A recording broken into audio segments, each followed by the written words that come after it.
mengenai, bentar saya share screen terlebih dahulu. Sudah terlihat? Sudah, Kak. Kita di sini akan membahas mengenai struktur kontrol pada PHP. Oke, yang pertama yaitu struktur percabangan. Struktur percabangan adalah proses pengalihan program untuk mengeksekusi blok program berdasarkan pemeriksaan suatu kondisi ekspresi. Yaitu yang pertama di sini fungsi if. Yaitu untuk fungsi if di sini caranya ada dua ketika ada satu kondisi saja. Yaitu cara penulisannya ada dua. Yaitu yang pertama yaitu if, kemudian kondisi, kemudian perintah yang ingin dijalankan. Jika kondisi tersebut itu benar. Untuk yang cara kedua yaitu if, kemudian kondisi, kemudian ditambahkan dengan garis kurung rawal itu sebagai batasan. Ketika perintah itu lebih dari satu, kita bisa menggunakan cara yang kedua. Tetapi ketika kita ingin menggunakan perintah itu cuma satu, kita bisa menggunakan cara yang pertama. Dan yang selanjutnya yaitu if else, jika kondisi itu lebih dari satu, maka di situ kita bisa menggunakan if else, yaitu di situ if dengan penulisan kondisi, kemudian perintah bila benar, kemudian else ditambahkan else di situ, kemudian perintah jika salah, maka kondisi jika benar maka akan menjalankan perintah yang benar. Kondisi tersebut benar, maka ketika salah kondisi tersebut maka akan memerintahkan perintah pada else. Di sini jika perintah banyak, di sini contohnya perintahnya ada 3, maka di sini penulisannya sama ya seperti di Java, sama, saya ingat saya lupa. Kemudian di situ flowchartnya, di situ kondisi 1 jika bernilai true, maka statement 1 akan dijalankan dan statement yang lain akan dilewati. Jika kondisi yang satu salah, maka akan melihat di kondisi yang kedua, dicek apa kondisi kedua benar. Jika benar, maka akan menjalankan statement yang kedua. Statement 1 tidak dijalankan, dan statement yang lain dilewati. Kemudian jika kondisi N di situ sesuai dengan kondisi yang kita buat, jika benar, maka statement N atau perintah N akan dijalankan dan perintah yang lain dilewati. Jika false, maka akan menjalankan perintah else, yaitu perintah bila kondisi 1 salah dan kondisi 2 juga salah. Kemudian di sini adalah switch dan case.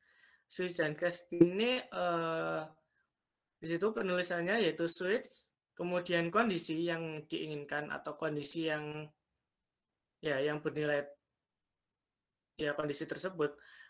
Di situ case, jika kondisi atau variabel yang tersebut memiliki kondisi yang sama dengan case ini, maka akan menjalankan perintah 1.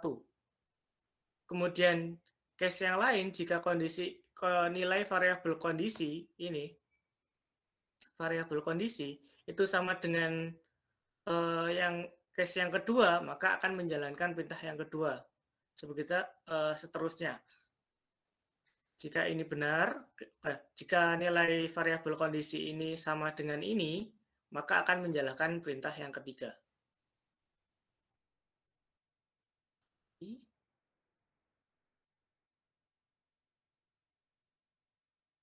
Di sini contohnya, saya perbesar.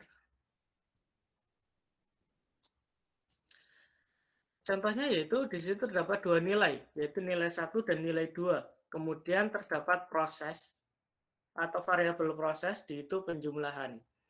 Switch jika proses itu kondisi proses itu sama dengan case perkalian isi dari variabel proses itu perkalian, maka hasil maka akan menjalankan statement di bawahnya, yaitu nilai 1 dikali nilai 2. Jika isinya penjumlahan, maka akan menjalankan statement yaitu hasil sama dengan nilai 1 ditambah nilai 2. Maka akan memunculkan hasil proses hasilnya tersebut. Misalkan di sini saya langsung contohkan codingannya saja. Yaitu di situ yang percabangan. Lah ini. Percabangan di sini. Kodenya sama dan untuk hasilnya di situ nggak kelihatan ya. Sebentar.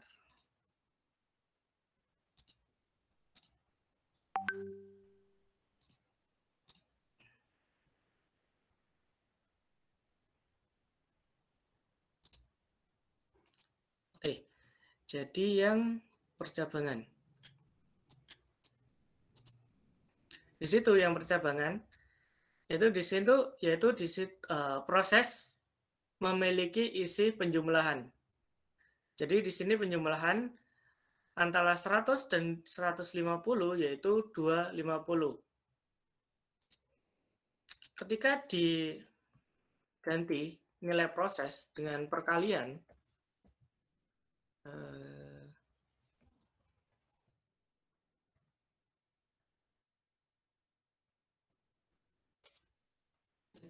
refresh, maka hasilnya akan berubah, yaitu di sini perkalian nilai 1 dan nilai 2. Di sini nilainya berubah, yaitu menjadi 15.000 di sini. Ketika diganti dengan penjumlahan, maka bisa untuk menjalankan statement penjumlahan ini. Oke, lanjut. Di sini yaitu struktur perulangan. Struktur perulangan yang pertama yaitu menggunakan for. Menggunakan for, yaitu merupakan perulangan untuk nilai yang telah pasti. Yaitu untuk penulisan for itu sama seperti di Java, yaitu for memiliki 3 kondisi, yaitu kondisi pertama, kondisi kedua, dan kondisi ketiga. Kemudian di dalam kurung kelawar tersebut perintah yang ingin dijalankan. Perintah dapat lebih dari 1. Untuk penjelasan dari kondisi yaitu yang pertama kondisi 1 digunakan sebagai pendeklarasian nilai awal sebelum hitungan. Yang di situ misalkan $var sama dengan 1, itu adalah nilai awal.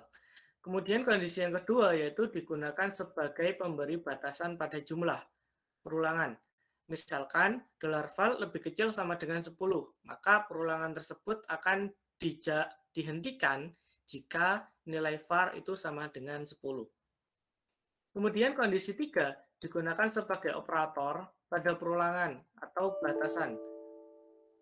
Bukan ya, sebagai menambah atau ya itulah menambah nilai var. Misalkan di situ var $var++ yaitu increment di situ atau $var min yaitu decrement, yaitu di situ var akan bertambah jika perulangan itu dijalankan. Nilai var 1 maka akan ditambahkan menjadi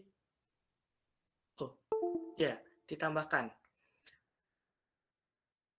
Kemudian nilai selanjutnya yaitu for. Ini contohnya for. Di situ contohnya penulisannya for $, di dalam kurung $a sama dengan 1, pendeklarasian variabel awal atau nilai awal. Kemudian $a lebih kecil sama dengan 3. Di situ lebih kecil dari sama dengan 3 itu sebuah batasan atau kondisi batasan. Jika nilai A lebih kecil atau sama dengan 3, maka kondisi akan dijalankan. Kemudian nilai A++ untuk menambahkan variabel A. Kemudian di situ menjalankan $a atau di situ perintahnya untuk menampilkan nilai dari A. Selanjutnya yaitu for each. For each ini digunakan untuk melakukan perulangan pada data bentuk array. Jadi for each ini lebih spesifik pada array. Untuk penulisan for each, yaitu di situ for each $data as value. Jadi data itu, data pada array, $data itu sebuah array dan disimpan pada value atau as value. Kemudian perintah yang akan dieksekusi dan nilai yang digunakan adalah value. Jadi di situ misalkan kita ingin menampilkan sebuah data array, maka yang ditampilkan atau yang dipanggil itu $value, bukan $data. Untuk contoh for each di sini yaitu ada sebuah array, yaitu array color, array green, blue, dan yellow. Di situ dapat untuk cara menampilkan yaitu di situ menggunakan for juga bisa dan menggunakan for each. Untuk array lebih gampang untuk menampilkannya yaitu menggunakan for each karena lebih spesifik. Kita tinggal for each $colors. $colors itu adalah nama array-nya. Kemudian S $value. Value itu adalah variabel baru yang digunakan untuk menyimpan array-nya. Yaitu di situ echo $value. Yaitu di situ untuk menampilkan value tersebut. Menampilkan array yang disimpan pada value. Array colors yang disimpan pada value. Selanjutnya yaitu while. While adalah bentuk perulangan yang memungkinkan blok perintah dikerjakan berulang selama kondisi ekspresi masih benar. Jadi selama kondisi yang ditentukan masih bernilai benar, jadi kondisinya itu nilainya true, maka perintah tersebut akan terus berulang hingga program terdapat bahwa perintah tersebut telah bernilai salah atau false. Kondisi itu bernilai false. While di situ kondisi, penulisannya kondisi, kemudian di dalam kurung kurawal yaitu perintah tersebut bisa berjumlah 1 atau lebih dari 2. Contoh dari penulisan dari while yaitu di situ pertama mendeklarasikan sebuah variabel, di situ variabel digunakan sebagai nilai awal, yaitu variabel A di situ. Kemudian while, kemudian di dalam kurung ada kondisi tersebut, yaitu jika variabel A lebih kecil sama dengan 7, maka jika bernilai true, jika dicek, jika bernilai true, maka akan dijalankan statement di dalam while. Jika nilainya false atau salah, maka di dalamnya akan dijalankan. Kemudian untuk while jangan lupa ditulis yaitu $A++ untuk menambah nilai dari A. Itu jika kita tidak menambahkan A++, maka while atau perulangan while akan dijalankan terus-menerus karena jika nilai A tidak berubah atau kondisi tidak memenuhi kondisi jika false, maka perulangan akan terus dijalankan. Kemudian do while. Do while akan selalu mengeksekusi blok kode sekali. Kemudian memeriksa kondisi dan mengulang loop selama kondisi yang ditentukan benar. Untuk penulisannya di situ do, kemudian kode yang akan dieksekusi, kemudian while atau hal yang akan dicek kondisinya itu kondisi is true. Jika kondisinya benar, maka akan mengulangi kode pada do. Contohnya di sini yaitu yang pertama sama dengan while mendeklarasikan sebuah variabel x di situ x1, kemudian do, kemudian kurung kurawal di dalamnya terdapat statement atau barisan kode yang akan dieksekusi. Di situ echo memunculkan, kemudian di dalamnya juga terdapat x++ di situ berfungsi untuk menambahkan nilai x. Kemudian while di situ berfungsi untuk mengecek sebuah kondisi, yaitu jika x lebih kecil sama dengan 5, maka jika bernilai true, kondisi tersebut bernilai true, maka kode yang ada di do itu akan dieksekusi. Jika bernilai false, maka akan dilewati saja, tidak dieksekusi. Kemudian fungsi, yaitu fungsi dimanfaatkan untuk menyederhanakan penulisan kode program yang sama dengan cara menyimpan kode tersebut dalam sebuah nama fungsi. Sehingga fungsi sebenarnya adalah sebuah bagian kode program yang ditunjukkan untuk melaksanakan suatu tugas tertentu. Keuntungan menggunakan fungsi diantaranya jika ada perubahan proses pengelolaan data, maka cukup mengganti bagian fungsi saja. Hanya cukup menggantikan kode program sekali saja untuk skrip yang sama. Jadi fungsi ini jika kita memiliki sebuah barisan program yang sama, atau ya kita bisa menggunakan fungsi. Kita cukup memanggil nama fungsi tersebut dan mengganti nilai yang dimasukkan kepada fungsi. Untuk deklarasi fungsi atau penulisan fungsi, di situ yang pertama yaitu function, di situ baris function, kemudian nama fungsi yang ingin digunakan, nama fungsi ini terserah, kemudian parameter. Parameter ini bisa parameter lebih dari satu, yaitu parameter 1, parameter 2, ataupun parameternya cuma 1. Kemudian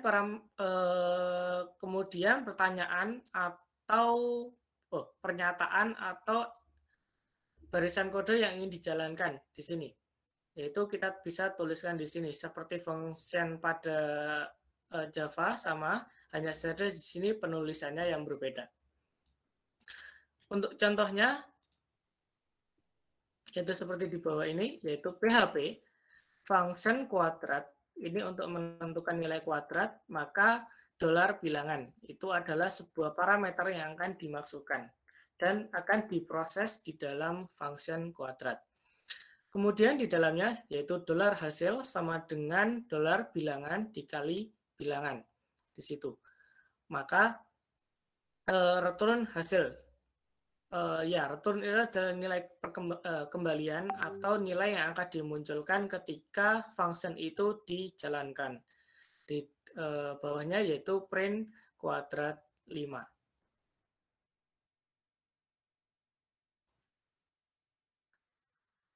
Yang selanjutnya yaitu berupa array. Array adalah kumpulan beberapa data yang disimpan dalam satu variabel. Dan setiap elemen dalam array ditandai dengan indeks yang melekat pada variabel. Sedangkan variabel adalah penampung sebuah nilai. Sebagai contoh, variabel adalah dolar data sama dengan 5, sedangkan array dolar data kurung siku indeks kemudian sama dengan 5. Yang artinya perbedaan variabel dan array yaitu pada banyak menyimpan data. Pada variabel hanya satu data yang disimpan, sedangkan pada array banyak data bisa disimpan lebih dari satu. Di situ untuk penulisannya sendiri yaitu pada variabel tidak menggunakan indeks, sedangkan pada array menggunakan indeks. Untuk inisialisasi array yaitu di situ terdapat dua macam, yaitu yang pertama nama array yang digunakan, kemudian di situ array menggunakan fungsi array, kemudian di dalamnya yaitu nilai yang ingin diinputkan.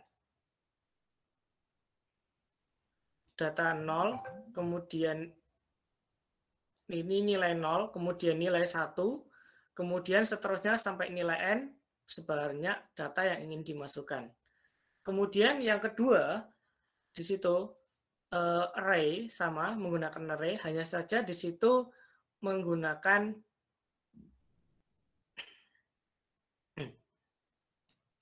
di situ indeks 0 diisi dengan ini panah ini.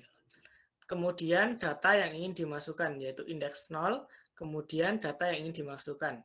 Kemudian indeks 1, indeks 1, kemudian data yang ingin dimasukkan dan seterusnya sampai data yang ingin dimasukkan. Kemudian di bawah ini Yaitu contohnya yaitu fakultas, di situ ada array bernama fakultas, kemudian array diisi dengan saintek, tarbiyah, dan juga syariah. Kemudian memunculkan menggunakan for each fakultas as index value. Ini. Kita tidak menggunakan value ini juga bisa, seperti di atas, yaitu fakultas as index saja ini juga bisa, ditambah dengan value ini juga bisa. Kemudian Eco di sini yaitu fakultas yang ada di UIN Malang. Kemudian di situ memanggil indeks, yang dipanggil di dalam statement for each ini yaitu indeks ini adalah value. Value-nya ini. Yaitu indeks di sini index as value. Oh, indeks ini untuk indeksnya. Sorry, jika kita ingin memunculkan indeksnya, maka di sini indeks, kemudian value ini adalah isi dari array-nya. Indeks ke-0, value-nya adalah saintek. Jika indeks kedua, maka value-nya adalah syariah. Ini. Untuk contohnya di sini, di situ adalah yang array. Array.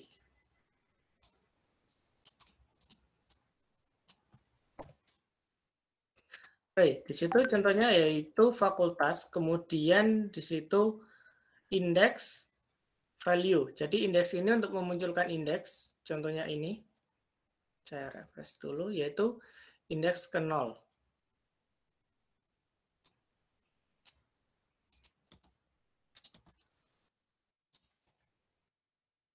Indeks ke-0 adalah saintek di situ. Maka di sini indeks ke-0 adalah saintek karena array dimulai dari indeks ke-0. Kemudian indeks kedua yaitu tarbiyah. Kemudian indeks ke selanjutnya yaitu syariah di sini. Indeks kedua. Maka untuk outputnya sendiri yaitu di sini fakultas yang ada di UIN Malang ke 0. 0 ini adalah indeks, adalah saintek. Kemudian yang ke-1 adalah tarbiyah, yang kedua adalah syariah karena dimulai dari 0 karena array itu dimulai dari 0. Oke, selanjutnya yaitu fungsi dalam array.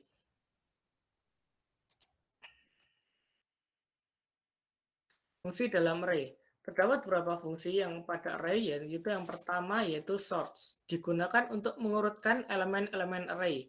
Hanya elemen-elemennya saja yang diurutkan dengan pola ascending, atau pola dari yang terkecil ke terbesar, sedangkan indeks tidak ada perubahan. Untuk merubahnya yaitu sorts $nama array. Kemudian yang kedua yaitu assorts. Digunakan untuk mengurutkan array berdasarkan isinya dengan pola ascending dan mempertahankan indeksnya. Jadi indeksnya itu masih pada array-nya. Misalkan di situ sintaks assorts nama array yang ingin diurutkan.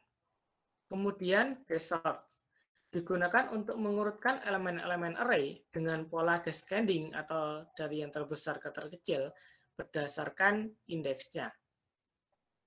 Itu misalkan desort jurusan.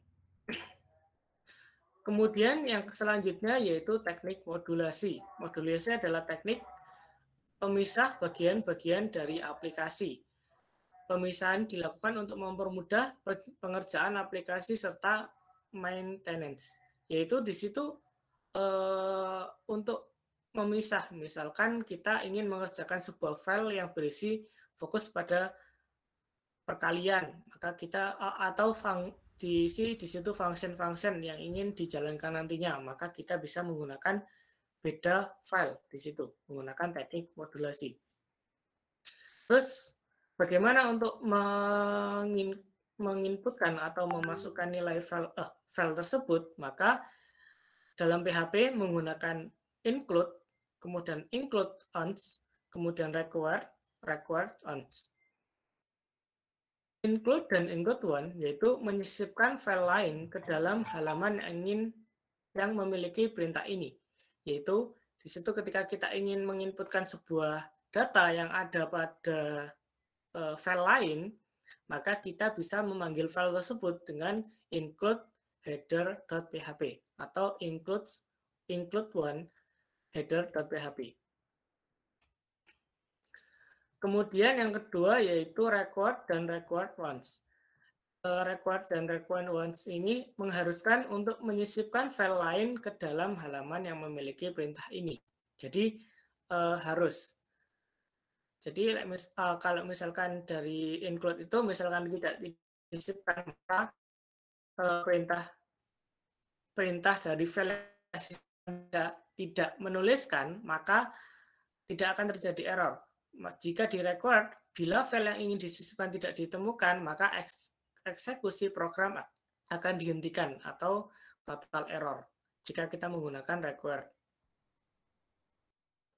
Contohnya yaitu required header.php, required once header.php. Ini contohnya. Oke, itu materinya. Mungkin ada yang bisa ditanyakan, ada yang tidak paham atau gimana?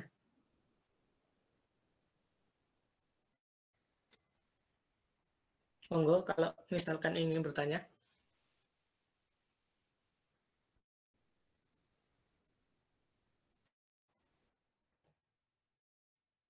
Sebelum ini menjelaskan tugasnya ini. Monggo.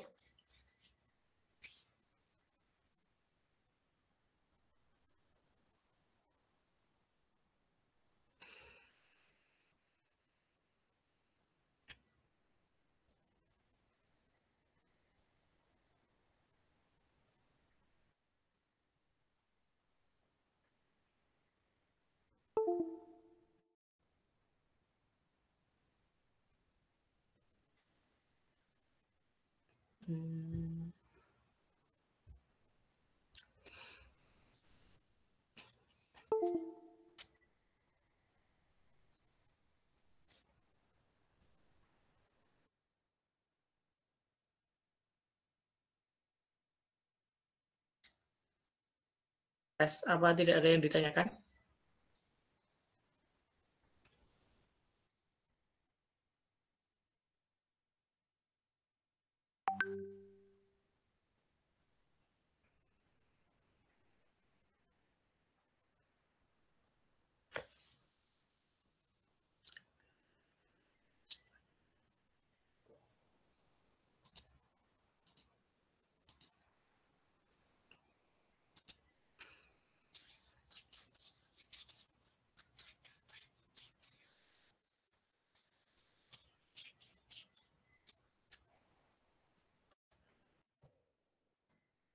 Oke, kalau nggak ada ditanyakan, di sini tugasnya yaitu yang dikerjakan tugasnya yaitu pada looping array, pada file looping array, pada Google Classroom. Di situ Pak Agung menginputkan 2 file yang dikerjakan, yaitu yang tugasnya yaitu pada looping array yang tidak ada tanda min-nya itu, yang file namanya looping array. Di situ tugasnya ada 2 di sini. Tugasnya yaitu yang pertama yaitu form hitung. Atau di situ ya kalkulator sederhana ya. Di situ dapat 2 form, 2 inputan yaitu value 1 dan juga value 2. Kemudian di bawahnya yaitu operator yang digunakan. Kemudian terdapat 2 button di situ, hitung dan juga bisa reset. Yaitu hitung di situ sesuai dengan operator yang digunakan. Misalkan operator plus menggunakan yaitu nilai akan menghitung nilai 1 ditambah dengan nilai 2. Jika min, maka nilai 1 dikurangi dengan nilai 2. Jika kali, maka nilai 1 dikali nilai 2. Dan seterusnya, sesuai dengan operator yang dipilih di situ. Maka untuk hasilnya, hasil operator bagi adalah 6. Maka di situ masuk kepada file lain atau terserah kreatif kalian, hasil operator bagi 6. Kemudian yang selanjutnya tugas 2 yaitu front input data. Di situ terdiri dari nama, alamat, jenis kelamin, email, hitung, dan juga jawab. Di situ. Di situ terdapat dua kondisi, yaitu jika jawaban Anda benar, maka akan diarahkan kepada hasil input data. Ketika jawaban kalian salah, maka akan diarahkan kepada maaf, jawaban Anda salah. Dan ulangi. Maka di situ menggunakan sebuah if else, terserah if else yang menggunakan percabangan yang mana terserah, kalian boleh pakai yang mana saja. Kemudian kalau bisa misalkan di situ nama jika menggunakan jika itu adalah kosong maka tidak bisa disimpan. Maka nama tersebut tidak bisa disimpan. Oke, mungkin itu tugas yang ada yang bisa ditanyakan tugasnya. Sudah jelas atau ingin ditanyakan?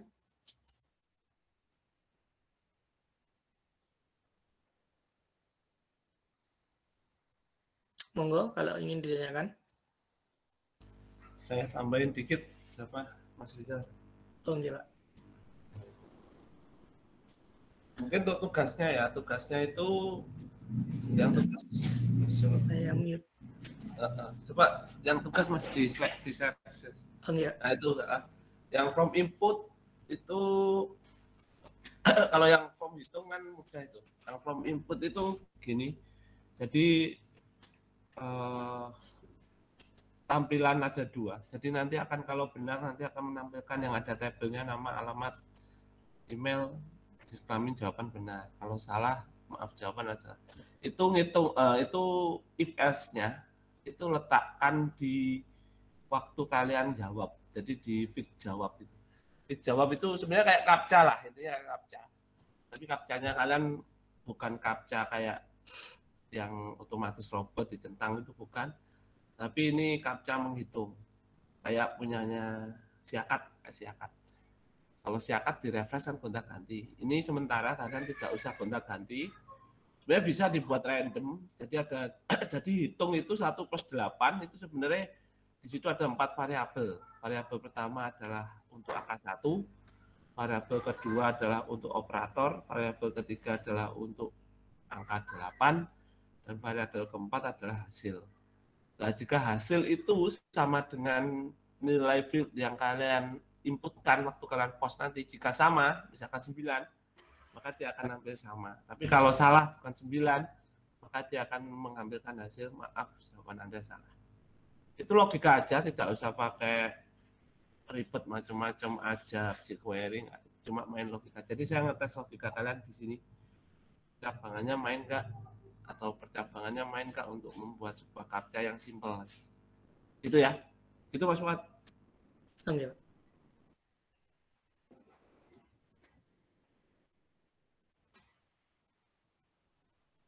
Mungkin monggo untuk yang ingin bertanya.